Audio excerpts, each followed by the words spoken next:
نہیں ہے قرآن پر ابھی 4 مہینے کی 40 سال کی 400 سال بھی لگا دیے تو وہ محنت پوری نہیں ہوتی.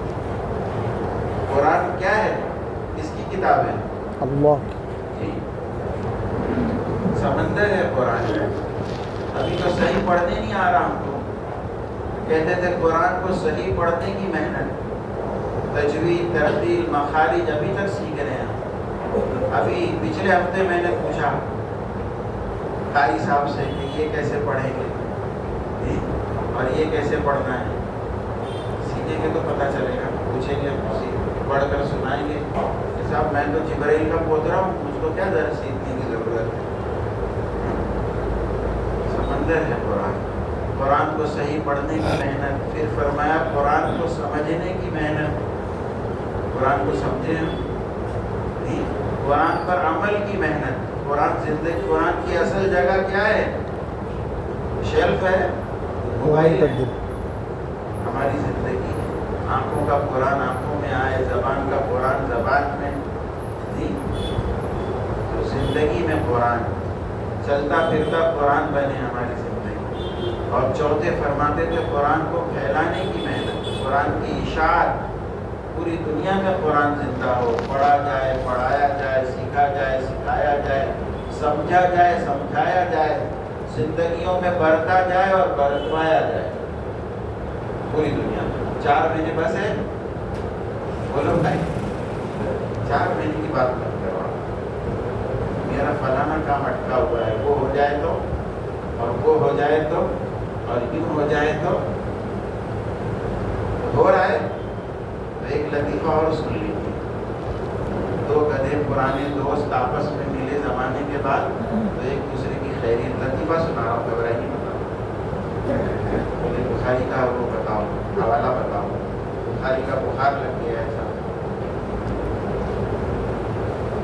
1.5 صفحہ پڑھ لیتے ہیں تو پتہ نہیں کیا ہو جاتا ہے. علماء کی، اللہ والوں کی رہبری، رہنمائی، اس کے بغیر بیڑا پار نہیں ہوگا میرا. ایک دیکھو پڑھنا ہے اور ایک سیکھنا ہے. ہم ایک اسٹیٹ میں گئے، وہاں 100% لٹریسی ہے، 100% تعلیم، لیکن ادب کا نام و نشان نہیں. قرآن ایسے رکھتے ہیں. کہاں؟ ریل پر نہیں، زمین پر. یہ دیکھا نہیں. قرآن کا ادب نہیں ہے. اور بے ادب بدنصیب دعا کرتے ہیں کہ اللہ ہم کو ادب سکھا دے، کیونکہ بے ادب محروم از فضل رب. اور صاحب جو ہے کوئی داڑھی والا امام نہیں ملا. سب تعویلات، سب کو حدیث مل جاتی ہے. صاحب مردے کو جلانے کی حدیث بھی مل جائے گی آپ کو بخاری شریف میں. سمجھ رہے؟ اور ابو الفضل اور فیضی جنہوں نے بغیر نقطے کی تفسیر لکھی تھی قرآن کی، انہوں نے قرآن سے ثابت کیا ہے گو کی پوجا، گائے اور سورج کی پوجا. کتنے بھٹک گئے صاحب قرآن سے. تو سب کو سب یدلو بھی کثیروں و یہدی بھی کثیرا. اللہ بچائے. رہبری اس لیے قرآن اکیلا نہیں بھیجا اللہ نے، ساتھ میں کس کو بھیجا؟ محمد صلی اللہ علیہ نبی کو بھیجا. نمونہ بن کر کسی کا دامن تھامیں گے. ابھی صاحب اس کا زمانہ ہے نا، علم کا، کمپیوٹر کا اور نیٹ کا. نیٹ کا مطلب یہ ہوتا ہے کیا؟ جال. اللہ بچائے. رہبری، رہنمائی ضروری ہے. ہمارے بزرگ دعا سکھاتے ہیں کہ اللہ عافیت کے ساتھ حق دکھلا دے، حق سمجھا دے، حق پہ چلا دے، حق پر جما دے، اور حق کی حفاظت کے لیے اور حق کے پھیلانے کے لیے ہمیں قبول فرما لے، اور اہل حق کے ساتھ ہمارا حشر فرما. دجال آئے گا نا تو 70,000 تو صرف مدینے سے نکل کر ساتھ میں ہو جائیں گے. علماء فرماتے ہیں 70,000 کثرت کی طرف اشارہ ہے. مدینہ پاک سے اتنے لوگ نکل کر اس کے ساتھ ہو جائیں گے. ایسے کرتب دکھائے گا وہ. اللہ بچائے. ابھی ذرا چھوٹی موٹی دیکھ کر آدمی پھسل جاتا ہے. تو دجال آئے گا تو کیا ہوگا پھر؟ کتنا ڈرنے کی بات ہے. کیا کہہ رہا تھا میں، یاد ہے کچھ؟ 2 گدھے ہیں.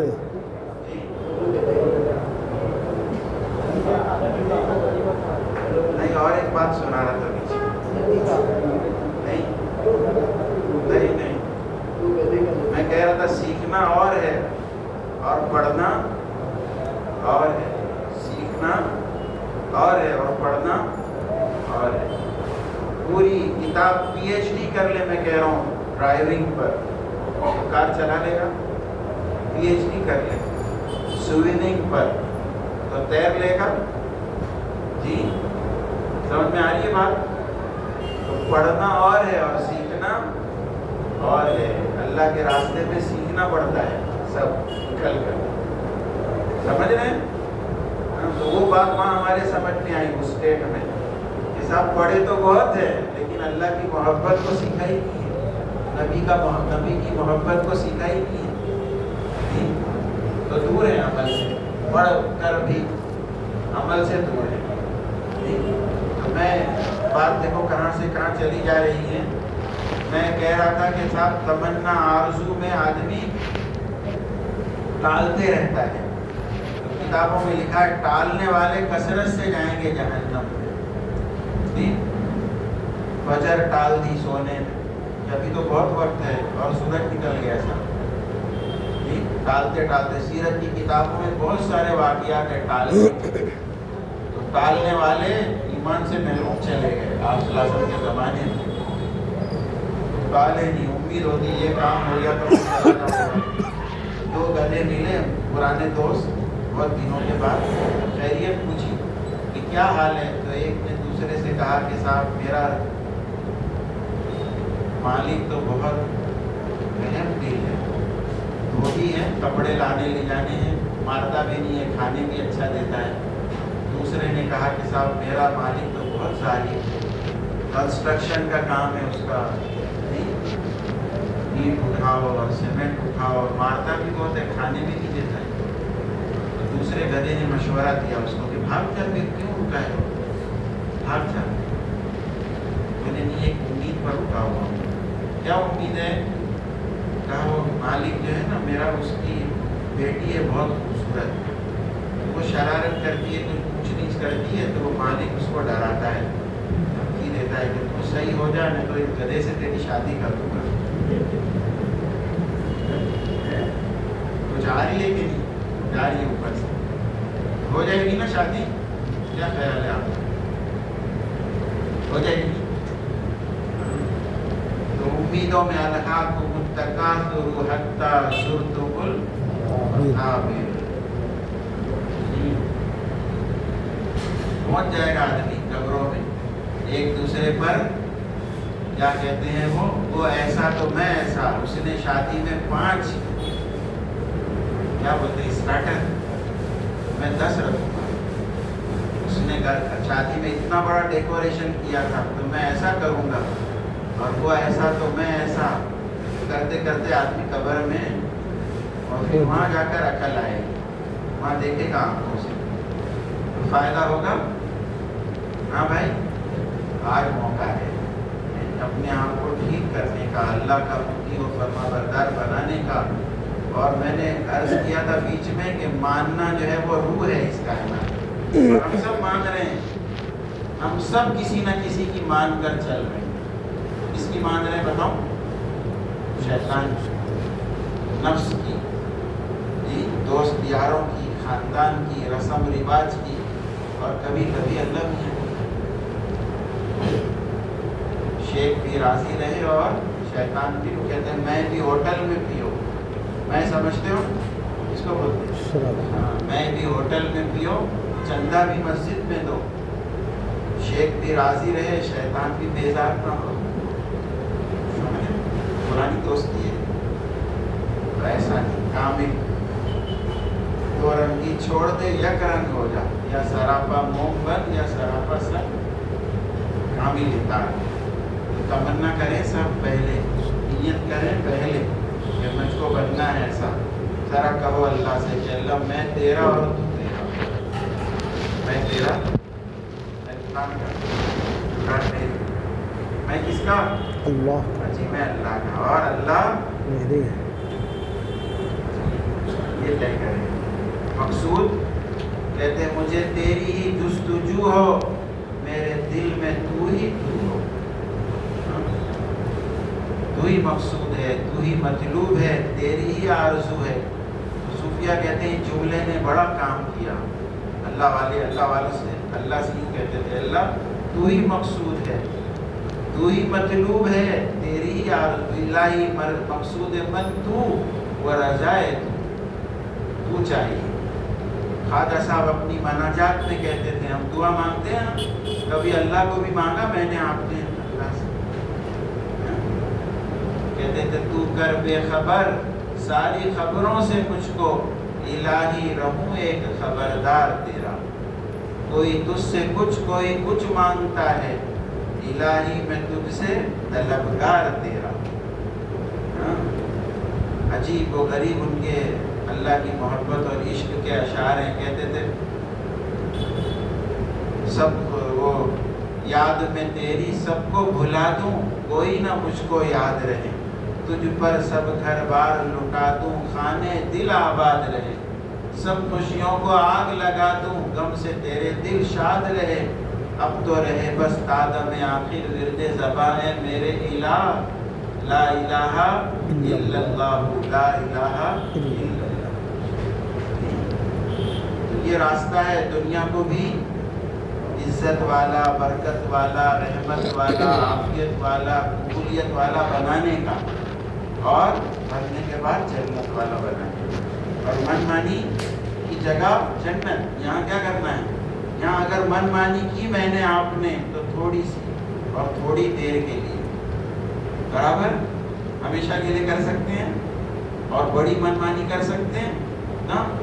اور جنت یہ ہمیشہ کی من، تم نے میرے حوالے کیا اپنے آپ کو، اب جنت تمہارے حوالے، تم نے میری چلائی دنیا میں، اب تمہاری چلے گی ہمیشہ کے لیے جنت میں۔ تو تھوڑی دیر کا مسئلہ ہے، 1.5-2 منٹ کا بھی سمجھانے کے لیے کہہ رہا ہوں۔ قیامت کا ایک دن 50,000 سال کے برابر ہوگا، یوم 50,000 سنہ۔ تو اس ایک دن کے مقابلے میں دنیا کی زندگی کیلکولیشن کریں تو 1.5-2 منٹ کی بھی نہیں ہے، 60, 70, 80, 100 سال کی زندگی۔ تو 1.5-2 منٹ اپنی من مانی کو بریک لگائیں جی، اور اللہ کی اطاعت و فرما، اور پھر ہمیشہ کی من مانی انشاءاللہ۔ تو ہوشیاری کس میں؟ کہ اللہ کے نبی کہہ رہے ہیں عقل مند، ہوشیار، چالاک، سمجھدار وہ ہے جو مرنے کو یاد رکھے اور اس کی تیاری میں لگے۔ تو ایسا راستہ دیکھو اللہ نے دیا ہے کہ ہم بھی بنیں گے اور بہت بڑی کمائی لے کر دنیا سے جائیں گے۔ ابھی ہم 2 ہفتہ پہلے گئے تھے موریتانیہ، مغربی افریقہ کا ملک، ایک دم مغرب کنارہ، دنیا کا کنارہ ہے، دیکھ لینا نقشے میں۔ 16 گھنٹے کا فلائٹ، 3 فلائٹ چینج کر کے ہم گئے۔ پورا ملک مسلمان ہے، عربی بولتے ہیں جی۔ تہجد کی اذان ہوتی ہے ہر مسجد میں، تہجد سے لوگ آ جاتے ہیں جی۔ تقریباً 100% لوگ نمازی ہیں، روڈوں پر نماز پڑھتے دیکھا ہم نے لوگوں کو، سمجھ رہے ہیں۔ اور ماشاءاللہ سن 72 میں پہلی جماعت وہاں گئی تھی، پہلی جماعت 72 میں، اور دوسری جماعت 74 میں گئی۔ تو 74 میں جو گئے تھے بزرگ وہ بھی آئے تھے وہاں، پڑوس کے ملک، مولانا انوار الحق صاحب نام ہے ان کا، پٹھان ہے۔ تو سن 74 میں کہا یہاں کچھ بھی نہیں، بڑا برا حال دنیاوی اعتبار سے بھی، دینی اعتبار سے۔ اور ابھی حال میں نے سنایا آپ کو، 400 جماعتیں، 2 ہی جگہ اجتماع تھے ملک میں، 250 کلومیٹر کے فاصلے پر 2 جگہ، کیونکہ کام بڑھ گیا، پہلے ایک اجتماع ہوتا تھا، اب 2 اجتماع کرتے ہیں انہوں نے۔ 400 جماعتیں ماشاءاللہ 4 مہینے اور چلے گی۔ ابھی کس کے کھاتے میں جائے گا؟ ہاں بھائی، میں اکثر کہا کرتا ہوں کہ اس کام کا اثر قیامت تک، کام پہ جو لگے گا اثر کہاں تک پہنچائیں گے اللہ، اور اجر کا کوئی حساب نہیں کر سکتا۔ کتنی مسجدیں، مدرسے، عالم، حافظ، کیا کیا لوگ بنے گے اس محنت سے جی۔ کرنے والوں کے اکاؤنٹ میں، تو اپنی ذات، اپنا گھر، اپنا علاقہ اور اپنے بس بھر کی محنت کرنی ہے ہم سب کو، ہے نا؟ اور نیت میں سارا عالم، نیت میں سارا عالم تو اللہ پہنچائے۔ مولانا الیاس صاحب نہیں کہتے ان ملکوں میں محنت یہاں شروع کی نا، آپ کے نالا سوپارا میں بھی نہیں آئے تھے مولانا، آئے تھے ہم نہیں، لیکن محنت اللہ نے ہم کی، تو اللہ سے مولانا الیاس صاحب کے ہمارے نہیں ہے، کیا خیال ہے؟ ہمارے لیے ہم بھی اتنا کمائی کر سکتے ہیں جی، اس محنت میں لگ کر بڑی کمائی ہم بھی بنیں گے، آخرت والے دین پر چلنا اللہ آسان کر دیں گے، دین پر چلنے کی طاقت پیدا ہوگی، چاہت تو ہے طاقت نہیں ہے، اللہ کے راستے میں نکلنے کی برکت سے جی چلنا آسان ہو جائے گا، اور اس کے اثرات اللہ کہاں کہاں ڈالیں گے۔ اس لیے میرے بزرگوں سب سے گزارش ہے، سب نیت کریں کہ انشاءاللہ دین کی محنت کو مقصد بنائیں گے۔